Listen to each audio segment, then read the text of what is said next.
All right, so Kirk Fu, anybody? Worf Fu, not as well known, but certainly the martial arts of Star Trek and sci-fi in general. Sure, look at the Matrix. You got a bunch actually. You got more than one, but we're talking about Star Trek, and we're talking about Kirk Fu and Worf Fu. The more notable, of course, is Captain Kirk's style of martial arts, which to me is unbelievable. I love it. Okay.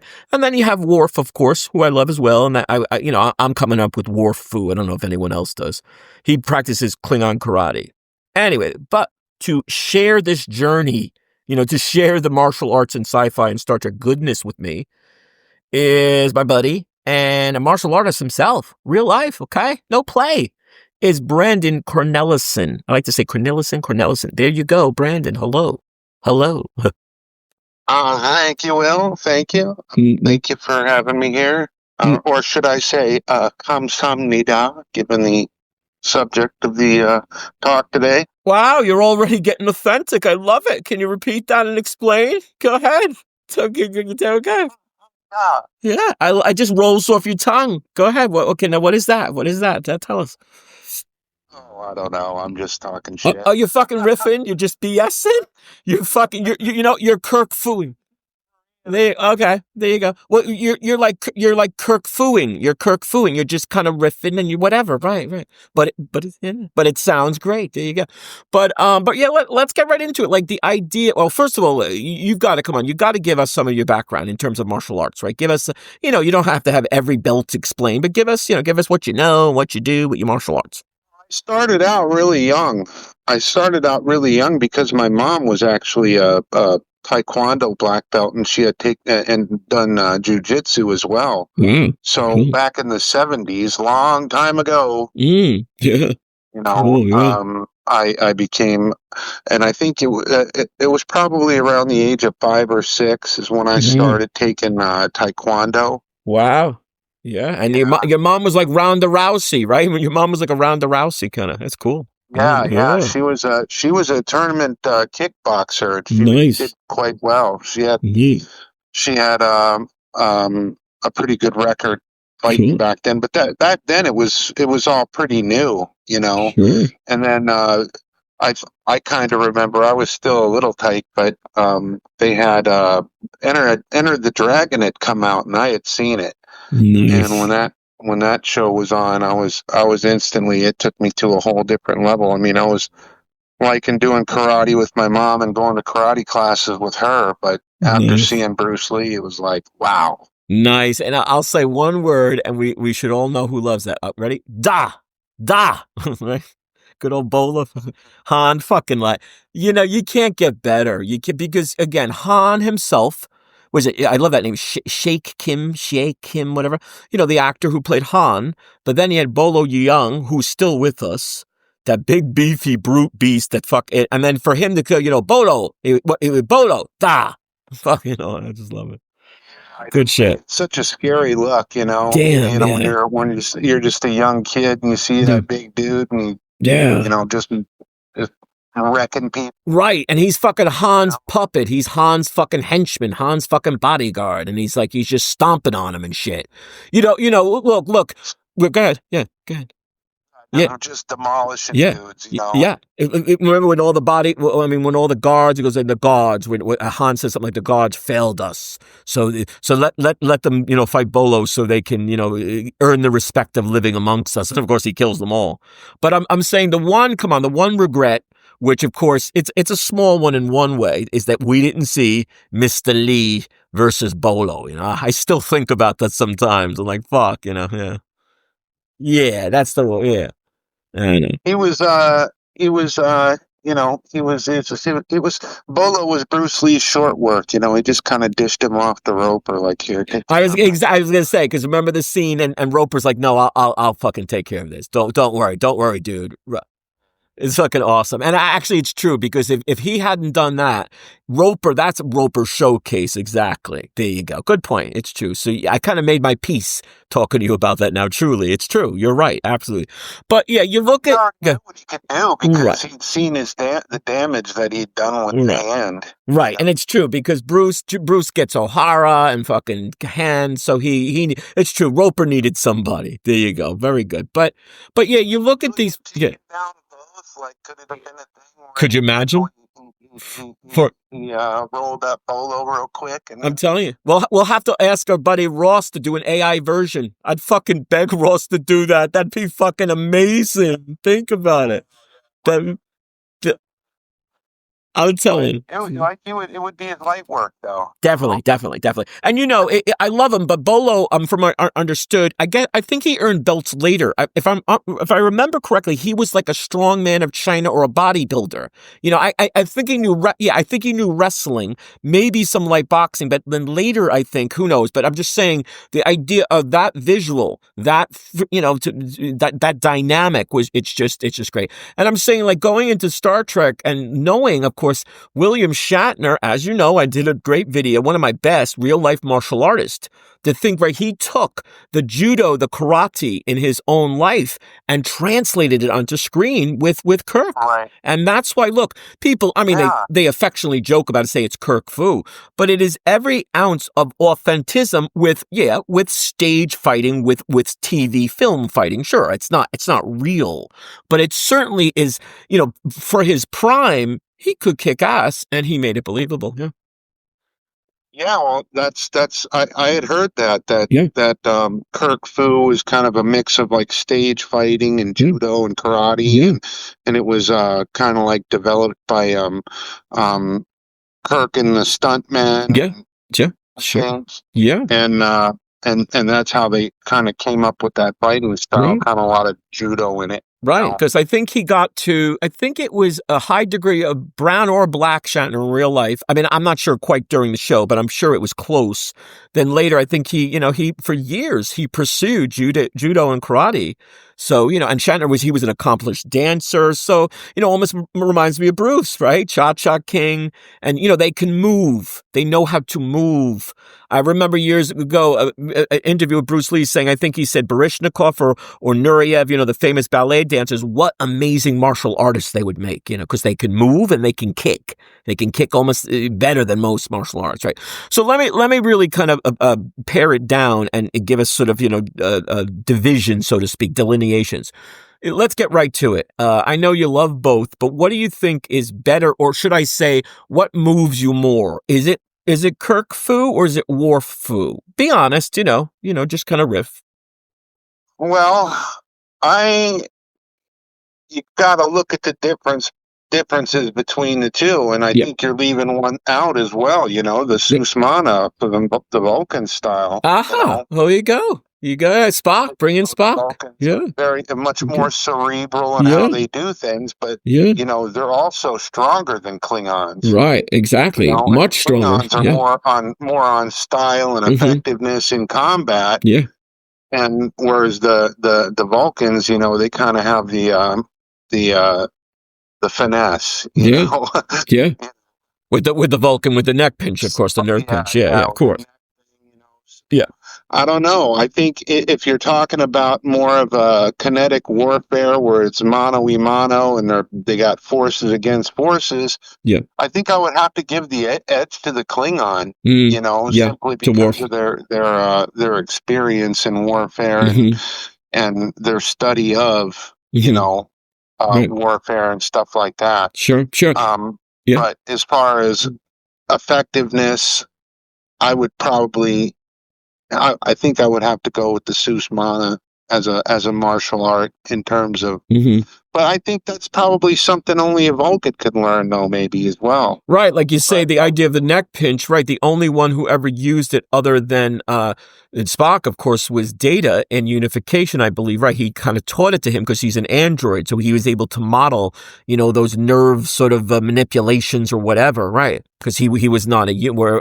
How could a human ever do it? I mean, maybe a human has. I can't say for sure, but I'm pretty sure. Yeah, I know. I remember Data using it, which is great. And again, I love it, but you can say, say, wow, that kind of ends everything, like, well, a little skip and a jump, but Voyager, love the show. I like Tuvok as a security chief, the Vulcan, but like all he did was kind of Vulcan neck pinch people, maybe there was one or two where he got, and again, there's nothing wrong with that, but I'd like to see some, some throwdown, some real volcanic, right.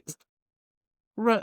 Right. Some old volcanic moves, volcanian moves, right. And I think, look, I just think it was a missed opportunity. And then with Deep Space Nine, love Odo, but Odo is a shapeshifter. He can fucking become anything. He doesn't need a fighting style. He can literally become like both his hands could become big brick, cinder blocks. He just bashes you. So it's right. He doesn't have to have Odo Fu, changeling Fu, founder Fu. Right.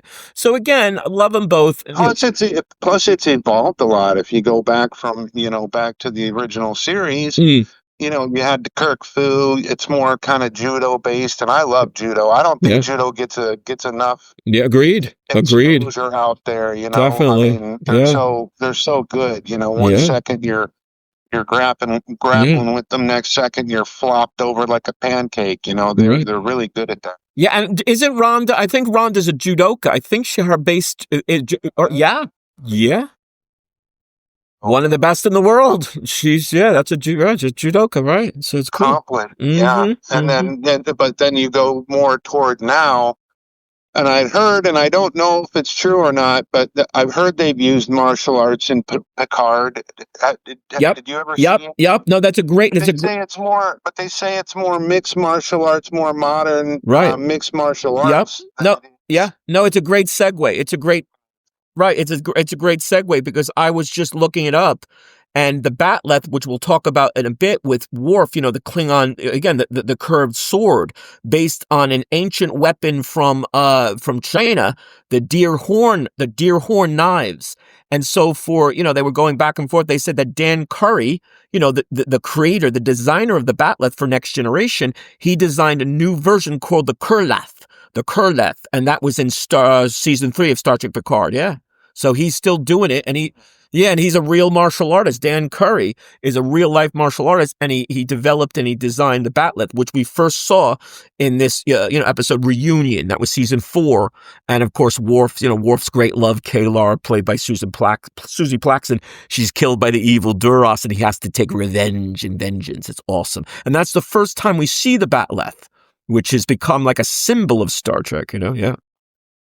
Right. Yeah. Yeah. So right. So I think I mean, as far as your question goes, going back to that. I would say probably the Klingon martial art. I know that people wouldn't necessarily agree with that, but that's good. That's good. I gotta go with the Warriors. Yeah, that's good. Right, and you can even argue, too, that you're talking in a way, even though I love Kirk and you're saying Kirk Fu, people say that in a stylized, affectionate way, but it's also Captain Kirk, meaning James T. Kirk as a fighter, right? Meaning he could teach someone in the gym or under his wing. They're not going to be like JTK, right? He's that dude. He's the man. That would be like, say, a Muhammad Ali. He's a boxer, but not everyone's going to be Mike Tyson or Muhammad Ali, right? It's the fighter themselves. Yeah. So I think that's something to talk about. Yeah. Whereas, again, Michael Dorn as Worf, always very fit. I believe in real life he never practiced, nothing wrong. Maybe he did, but I don't think he's got a martial arts background. But like we're saying, it's one thing to be, him as the character Worf. It's another thing to say, you're Klingon Karate. But I would kind of agree with you, too. Even though I love Kirk Fu and I love Kirk, I would say it's more like, say, Kirk Worf Fu in a way, Klingon Karate. That said, no. And to clarify, the Vulcan martial arts, that would be like, you're more specialized, like kung fu type of thing, where you're teaching, you got the master and the student, and you're learning everything at a kind of specialized level. Whereas like the Klingon, the Mok'bara martial art, it's more like it's something that you have to be able to teach a lot of guys that are going to be going into combat. You know what I mean? Right. That's a good point too. The idea, what what martial art and skill set can be taught and translated and conveyed to, say, a platoon or a regiment? Right. Good. Yeah. To the general public more. Right. They can teach, through steps of advancement and things like that. Right. And that's right. Like I said, Right. And like getting back to, say, even a Bruce Lee or a Captain Kirk. I mean, one is fictional, one is real. But obviously Bruce did a lot of fictional fights, though they were very authentic. But again, how many people can have the background that Bruce had, right? Remember, he was a champion boxer in college. Then he learned everything. Of course, Wing Chun was his first discipline. Judo, he just pretty much tried to or learned almost everything up to his point. And then he obviously, could you imagine if he was still alive? If he had lasted another 40 years, he probably would have learned everything. Yeah, he probably would have learned everything. Right. So, right. And again, I'm saying that sort of skill set, right? That sort of individual person that can do that. Like, you've even told me the stories with Gene LaBelle mixing it up with Bruce and all. I guess I'm pretty sure Gene's main thing was judo too, judoka, right? Gene Bell. Yeah, he was formidable. And you could argue, sure. Yeah, he was a pioneer. And the idea is Gene LaBelle, just as a dude, I've seen so many, vintage interviews and things. The dude was a fucking beast and a powerhouse, right? So of course he was. Didn't he make Steven Seagal crap his pants? I hope that's real. I'm sorry, don't come after me, Steven, but I hope that's real because that's fucking awesome. I had heard something like that as well, that he choked Steven Seagal out so bad he freaking either crap the pants or pissed them or both, right. But don't you love that? Yeah. Don't you love that idea that Gene is this powerhouse? Yeah. He's a judoka. He's a judo expert, but it's something about Gene as well, right? It kind of rises above the art in one way. Yeah. So it's so cool. I've spoken to guys who rolled with them before. Nice. Yeah. Like, Herman there. Yeah. Sure. Cool. And they say he was freakishly strong. Yeah, there's another thing. You look at such a bearish barrel build, right? He was so fucking thick. He looks like a freaking gorilla. Right. He literally. He just gets a hold of you. He's just gonna twist you into a pretzel. That's it. I mean, I don't have nearly the background you do. I used to dabble in martial arts, just dabble and play. But my friend Dave from high school, he was 6'4", like 3 1/4, but big, heavy. But I fucking tried to dance around him, but when he could kind of fucking catch me, that's it. Like, no, that's it.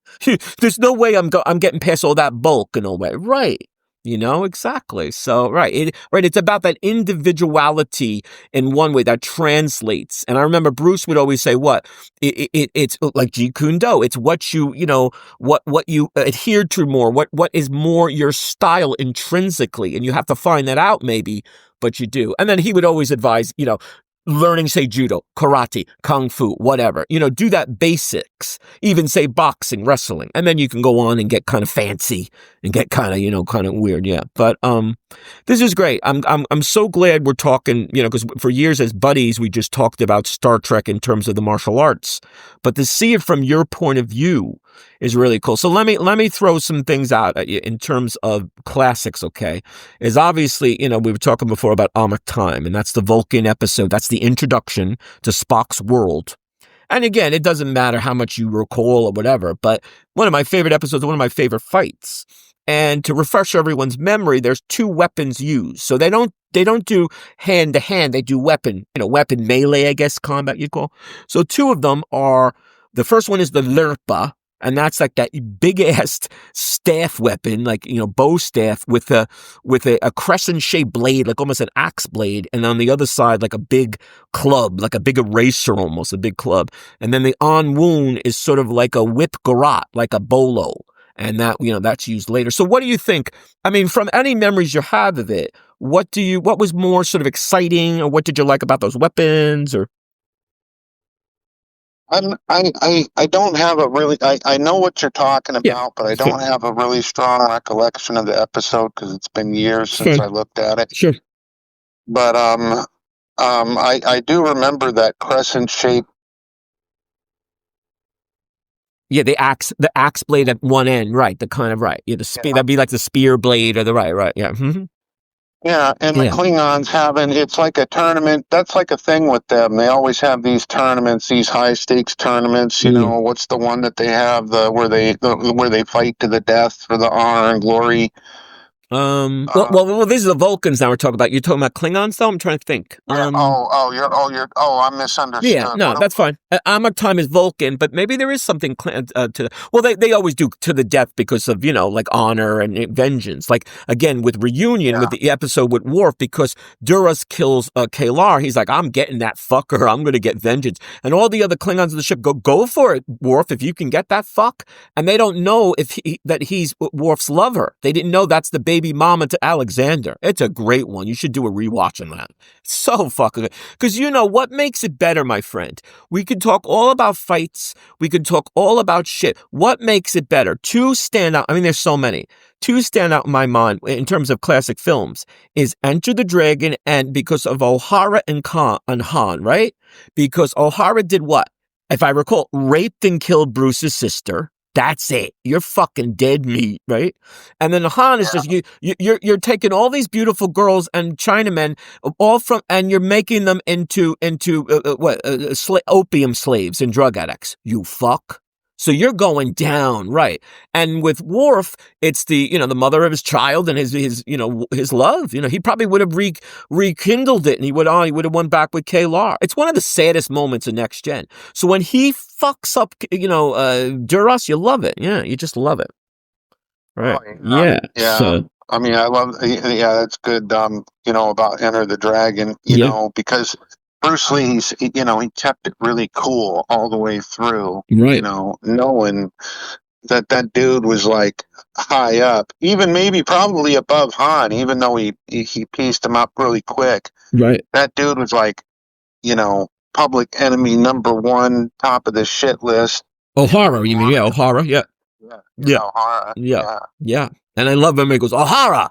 And then he's like, Mr. Lee. And then I mean, look, there is... oh, yeah, motherfucker, now I got you. Right. And we could go through the list. I mean, obviously, to me, it will always be maybe Colt, Chuck Norris, and Bruce, and Return of the Dragon or Way of the Dragon. Okay, that's the best fight, I think, in history. That's just, to me, that's the best fight in history. Okay, all right. But O'Hara... Listen to Chuck Norris talk about that one, too. Oh, it's crazy. You gotta link me. I can't, endless. I can just, all day, I can, read or listen to shit about it. But I'm saying that the O'Hara Enter the Dragon would probably be #2 for me, right? To see Bruce Lee in his fucking fighting prime, in his complete dynamic prime, going against him. What it was? Bob Baker, right? The actor Bob Baker, I believe. I'm sorry, Bob Wall. Baker's the other one. Yeah, I think the two Bobs, Bob Baker and Bob Wall. Bob Wall, I think. Yeah. The point is, you also an accomplished martial artist. Yeah, right. I don't think Lee would play with anyone else, like in the main scenes, and that's another reason too, right? A lot of these movies, they always use kind of martial artists, but they don't use like top tier. Bruce is like, no, I'm going to get people as good as me, or maybe like better in a way, and we're going to have a rumble, right? And that's why they always look so good. But right, it's a elegant, right, exercise in poetry, that friggin' fight. And then he gets the bottles. I remember every grunt of that, and he's breaking the fucking water bottle. This is awesome. It's fucking awesome, man. It takes you away. It transports you. Any good movie, like I was talking about before we on air here, but we would talk about Roofman. I can't wait for you to see that. It's just a great film. But again, when you're talking about martial arts, right? Something about maybe horror movies too, because there's a lot of violence and there's like the death moments. Okay, so the martial arts, like you just wait for those moments. If you're lucky enough to get a good story as well, because Enter and I'd say Bloodsport are two of my favorite just stories. They're really good stories too, and then they have really good, martial arts. Of course, they have both. And then I guess Way of the Dragon, and then Return of the Dragon or Way of the Dragon is great too. Yeah, so. But I know. I think Bloodsport kind of took it to a whole new level, because you've seen all these guys from different parts of the world doing their all unique fighting style. Absolutely. And again, I would challenge you. Interesting and exotic. Thank you. I would challenge, I would even say in some ways it is more dynamic than Enter. I mean, nothing will replace Bruce. Nothing will replace Bruce, O'Hara, Bolo. Yeah, there's things that are just untouchable about Enter. But in terms of a true buffet of martial arts, a buffet, Bloodsport, the buffet of fighting, that's fucking Bloodsport. And again, I don't know, it wasn't you, maybe it was Ross, whoever I was talking, maybe my buddy Joe, we were talking about the sequel, because I think there's 3 to Bloodsport that are all really lame. They're all piss poor. I just can't believe they took that. That's a gem. That is a recognized gem, the first movie. Why would they drop the ball on that? Yeah, it's befuddling. I don't know. I mean, I don't know. How do you redo the first one, you know? Yeah, or just make a worthy sequel. I'm just saying, make a worthy sequel. Yeah, again, I agree with you. I think you could have even just left it alone, and why make shitty sequels? But if you are to make a sequel, to make a really, honorable, really honoring, a really good one. Wasn't he was only in the first one. He wasn't in the second one. Yeah, exactly. Right. That's it. Automatically losing that. Right. And then sure, it's about dudes fighting each other in a tournament and stuff, but they basically just repackaged something else and slapped the name on it. Yeah, you know, exactly. Yeah. But I'm looking at the clock. We don't have to end right now, but we're getting a little late here. But I can't wait to bring this up. I made a video on it. And did you know that William Shatner, Captain Kirk in real life, this was, when he was much younger, I guess it was a couple of years after Star Trek, I think in the mid-70s, and he was with his daughters at he's Canadian, at some Canadian amusement park. And it was, I think, bumper cars, whatever, they were trying to get rides. And these bullies, these teens started to kind of mess with his daughters and, whatever. Well, of course, Kirk had to step in, right? And Kirk had to use his Kirk Fu. So he actually did the double kick jump. And one, I guess a bigger dude, did nothing. Literally, he bounced off the dude. He was like, this does not work. And then, and it occurred to him, he said, wait a minute, I always do it with a stuntman, and the stuntman obviously reacts, and that's why I think it works, but it don't in real life. Or, I mean, he could have gotten like a really skinny dude or a lightweight dude, and maybe it would have, but it's so funny. I love that story. Yeah. That would be so embarrassing. Yeah, and it's so funny. And the daughters, because there's a great, I pulled it from his website, his YouTube channel, and the daughters remember it. And the daughters say, yeah, we remember you were bleeding. And he goes, yeah, I cut my finger on something, maybe before or after the kick, whatever. And the daughter was like, my God, we had to take you to the, we had to go to the emergency room, and I cut it really bad. And, well, the bullies did stop. So I guess he did prevent, true kind of melee and true, badness. But I just love that story in so many ways because, again, I love Shatner. Right. I just love Shatner defending his daughters and being a real dude and, who wouldn't in one way. But then the failure of Kirk Fu. So it's great on screen, but it certainly doesn't always do the job. Yeah. So fucking awesome. It's so great. Yeah. That would suck. Right. But. Yeah. So in the remaining minutes, here you go. What do you, I mean, you don't have to say Star Trek or whatever. What do you think is the most dynamic or exciting to you, say like in sci-fi or non-martial arts? Like, for example, The Matrix. I'm trying to think of all the biggies that have, even Schwarzenegger and Stallone had sci-fi movies where, they fought and all. So is there any, even Wesley Snipes, well, those are the Vampire Blade movies. Like Matrix got a little overboard, but that was certainly signature with bullet time. I mean, I think as far as all that goes, I think it's probably the next evolution, in martial arts movies, because they just added weapons into the equation. Right. I mean, how cool is the notion of being able to download years and years of training and martial arts? Right, when he goes, I know Kung Fu. Exactly. Good one. Very good. That's great. That's scary shit, though, because literally maybe if that becomes possible, and who knows, you could pretty much learn anything in about, 20 seconds, and there you go. You're ready to go. I'm Bruce Lee. I'm Chuck Norris in 5 seconds, 10 seconds. Exactly. So cool. Yeah. Yeah. Exactly. All right, and how about in the last minute, really, we're running out of time. How about Star Wars in terms of what? Phantom Menace. Like, give the best, what you say, like the best lightsaber fighter. Can you pick one, or what do you think is the best? I gotta pick the Darth Maul one. You know, I have to say it too. I gotta say it too. It to me, Phantom Menace is not my favorite movie, but that is the best. With Qui-Gon, with Liam Neeson, Qui-Gon, and Obi-Wan. Come on, you can't get much better. You can't. Yeah. No, Yeah. no, that was cool. The build up, you know, fighting and stuff. That was pretty badass too. All right, my friend. Literally, it's beyond my control. I can't. There's like a hard break, like they say. So I want to thank you. We'll definitely do it again. And You know, we could talk about this shit for hours. As I said, that's why we got to do another. We do next time. Okay, guys. Hope you're enjoying. Hope you're subscribing. See you soon. All right, y'all. Live long and prosper.